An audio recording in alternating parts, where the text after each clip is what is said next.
오늘 하세나 본문은 마태복음 11장 1절에서 15절까지의 말씀입니다. 예수께서 12제자에게 지시하기를 마치고 거기에서 떠나셔서 유대 사람들의 여러 고을에서 가르치며 복음을 전하셨다.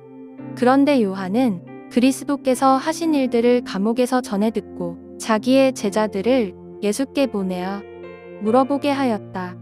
오실 그분이 당신이십니까? 그렇지 않으면 우리가 다른 분을 기다려야 합니까? 예수께서 그들에게 대답하셨다. 가서 너희가 듣고 본 것을 요한에게 알려라. 눈먼 사람이 보고 다리 저는 사람이 걸으며 나병 환자가 깨끗하게 되며 듣지 못하는 사람이 들으며 죽은 사람이 살아나며 가난한 사람이 복음을 듣는다. 나에게 걸려 넘어지지 않는 사람은 복이 있다.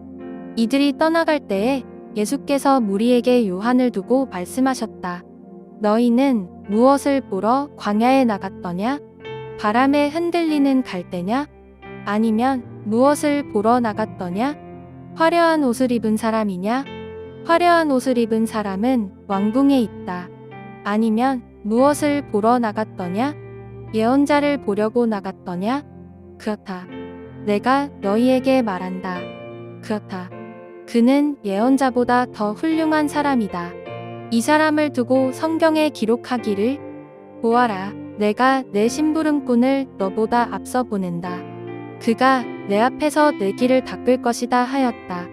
내가 진정으로 너희에게 말한다. 여자가 낳은 사람 가운데서 세례자 요한보다 더 큰 인물은 없었다. 그런데 하늘 나라에서는 아무리 작은 이라도 요한보다 더 크다. 세례자 요한 때로부터 지금까지 하늘 나라는 힘을 떨치고 있다. 그리고 힘을 쓰는 사람들이 그것을 차지한다. 모든 예언자와 율법서는 요한에 이르기까지 하늘 나라가 올 것을 예언하였다. 너희가 그 예언을 기꺼이 받아들이려고 하면 요한, 바로 그 사람이 오기로 되어 있는 엘리야이다. 들을 귀가 있는 사람은 들어라. 오늘도 하세나를 통해 하나님과 동행하시는 성도님들을 환영합니다. 이 시간 말씀 속에서 하나님의 마음을 알아가는 시간이 되시길 바랍니다. 오늘 마태복음 11장의 말씀은 세례 요한의 제자들이 예수님에게 와서 질문하는 장면으로 시작합니다. 지금 세례 요한은 감옥에 갇혀 있습니다. 그러나 그는 제자들을 통해 예수님의 사역 소식을 듣고 있었습니다. 예수님은 제자들을 부르시고 그들에게 사명을 맡기신 후 직접 여러 도시로 가셔서 복음을 전하셨습니다. 그때 감옥에 있던 세례 요한이 제자들을 보내어 묻습니다. 오실 그분이 당신이십니까? 그렇지 않으면 우리가 다른 분을 기다려야 합니까? 세례 요한은 예수님에 앞서 그 길을 준비한 자로 우리는 잘 알고 있지만 세례 요한의 질문을 보면 이 질문은 단순한 호기심이 아니라 예수님에 대한 혼란스러운 고민이 묻어있는 질문이었습니다. 세례 요한이 기대했던 메시아의 모습과 예수님의 사역에 대한 모습이 달랐기 때문이었을 것입니다. 예수님은 요한의 질문에 직접적인 대답 대신 하나님의 일하심의 증거를 보여주십니다. 5절 말씀입니다. 눈먼 사람이 보고 저는 사람이 걷고 나병 환자가 깨끗해지고 귀먹은 사람이 듣고 죽은 사람이 살아나고 가난한 사람이 복음을 듣는다. 예수님의 이 말씀은 이사야 35장과 61장에 이사야 선지자가 예언했던 메시아의 사역, 곧 하나님 나라가 임할 때 나타날 표적이었습니다. 예수님은 자신의 사역을 말씀하시며 곧 자신이 메시아이심을 증명하신 것입니다.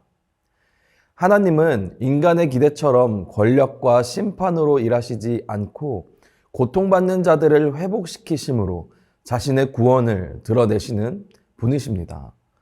오늘 말씀에서 하나님은 사람들의 기대와 다를지라도 하나님 자신의 뜻을 이루시는 분이라는 것을 알 수 있습니다. 사람들은 메시아의 모습을 그의 능력과 정치, 사회적인 행동을 통해 보려고 하지만 예수님께서는 가장 낮고 가장 연약한 자리에서 메시아로서의 모습을 나타내셨습니다. 여러분은 어떠신가요? 하나님이 내 생각과 다르게 일하실 때 그분을 신뢰하기 어려웠던 적은 없으신가요? 그럴 때 하나님은 어떤 분으로 느껴지십니까? 오늘 말씀을 묵상하며 생각해 보시기 바랍니다. 예수님은 이어서 요한의 제자들이 떠난 뒤 사람들에게 요한에 대해 말씀하십니다. 너희가 무엇을 보려고 광야에 나갔더냐? 예수님은 요한에 대해 명확하게 말씀하십니다. 그는 예언자보다 더 위대한 인물이다. 요한은 지금 감옥에 갇혀 두려움과 혼란 속에 있었지만 예수님은 그런 요한을 책망하지 않으셨습니다. 오히려 하나님은 그를 예언자보다 더 큰 자, 하나님 나라의 길을 준비한 귀한 종으로 인정하십니다. 사람들이 보기에 요한은 실패하고 혼란에 빠진 선지자처럼 보였을지 모르지만 예수님께서는 그를 인정하셨습니다. 요한이 이 땅에서 메시아의 길을 예비한 자로서의 사역을 충분히 감당하였다고 말씀하시며 율법과 선지자의 시대를 끝낸 가장 큰 사람이라고 인정하셨습니다. 그러나 또한 하나님 나라의 새로운 시대가 시작됨을 말씀하셨습니다.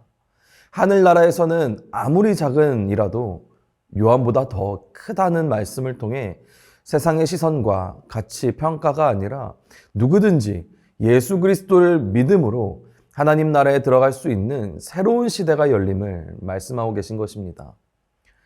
예수님의 말씀을 통해 우리는 하나님께서 바라보시는 큰 자와 작은 자의 기준은 세상과 다르다는 것을 알 수 있습니다.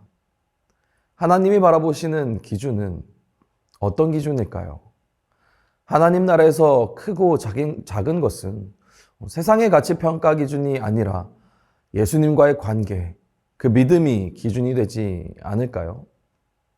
오늘 마태복음 11장의 말씀은 표면적으로는 세례 요한에 대해 말씀하고 계신 것 같습니다.